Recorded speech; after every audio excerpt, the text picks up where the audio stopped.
Ei pessoal, tudo bem? O meu nome é Lucas, eu sou estagiário do IFMG de Ouro Preto. Eu atuo na área de Geografia, Sociologia e Filosofia, junto com as alunas Juliana, Patrícia e Terezinha.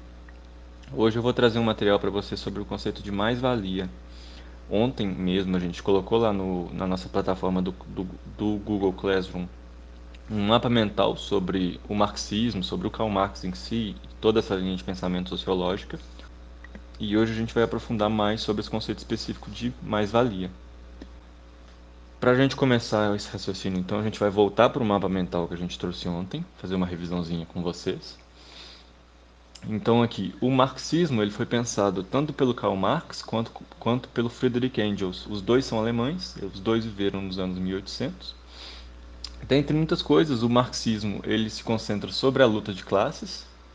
Então, são duas classes sociais, essas são caracterizadas pela burguesia e pelo proletariado. A burguesia é aquela que detém os meios de produção e o proletariado é aquele que vende sua mão de obra.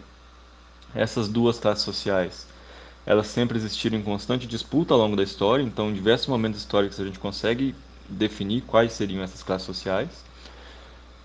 Dentro delas a gente pode pensar o capitalismo, que a gente tem o governo da burguesia, é o que a gente vive na sociedade atual, onde o capital ele também atua como poder, e da mesma forma o socialismo, então, que já vai atuar com o proletariado no poder. O marxismo ele pensa ainda na alienação, que é o proletariado, aquele que vende sua mão de obra sem consciência do processo seletivo, então sob dominação da burguesia. Ele pensa também sobre o materialismo histórico, então a mercadoria como ser, então não só o material, então a felicidade, o status, o poder associado a essa mercadoria e as relações econômicas com o capital sendo responsável por mover o mundo. Os modos de produção, a gente tem o modo feudal, o modo escravista, o modo asiático, todos eles são caracterizados por essa dicotomia entre uma classe dominante e uma classe dominada sobre a burguesia e sobre o proletariado. E a gente tem a mais-valia, que é a diferenciação entre o capital ganho pela burguesia e o salário do proletariado. É o que a gente vai se debruçar sobre hoje. Então, essa mais-valia, a gente pode pensar que o trabalho produzido por esses trabalhadores, por essa mão de obra do proletariado, esse trabalho ele é transformado em mercadoria. Essa mercadoria ela tem então o intuito de lucro. Então, você vai produzir essa mercadoria e você vai vender ela por um valor maior do que gastou para produzi-la. Dessa forma, os trabalhadores que produziram essa mercadoria, eles vão receber valores inferiores, não condizentes com o trabalho realizado por eles.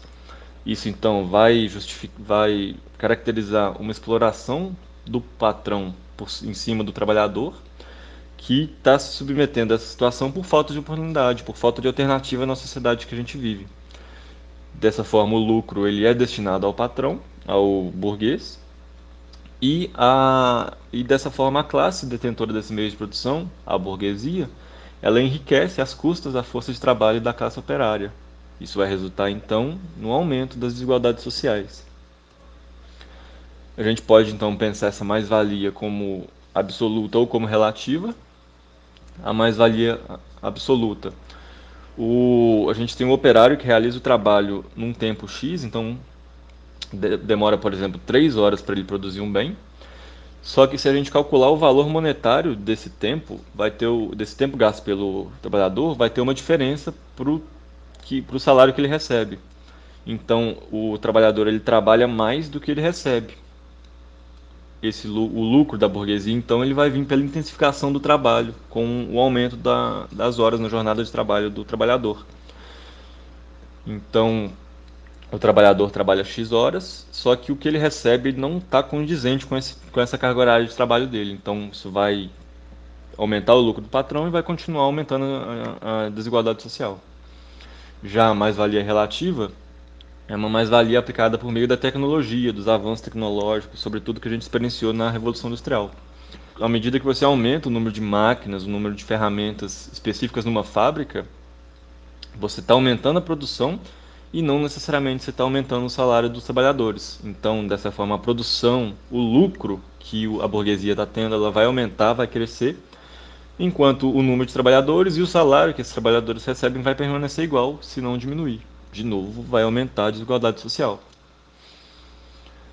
Como a gente acabou de ver no mapa mental, a gente tem esse conceito de alienação trabalhada no marxismo. Então, é quando o trabalhador está realizando seu trabalho de maneira alienada, quase como um instrumento de escravização.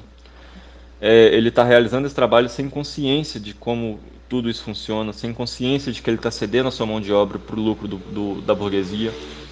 Então, a gente tem uma desumanização do ser humano, porque ele, ao invés de se sentir realizado com o trabalho, ele é simplesmente afastado, ele é alienado daquilo que ele produz. Um ótimo exemplo, então, para a gente pensar isso é uma fábrica de roupas de luxo. Então, uma fábrica da Louis Vuitton, da Gucci. O trabalhador que está ali prestando sua mão de obra, o salário dele não deixa ele ter contato com a mercadoria que ele produz. Então, ele está afastado, ele está alienado daquilo que ele produz, sendo que o patrão, a classe burguesa, vai fazer uso daquilo que ele produziu. Então, pessoal, essas são as referências que a gente utilizou para gravar esse videozinho curto para vocês. Amanhã a gente já vai trazer mais material para vocês e então até a nossa próxima aula, no dia 9. Obrigadão.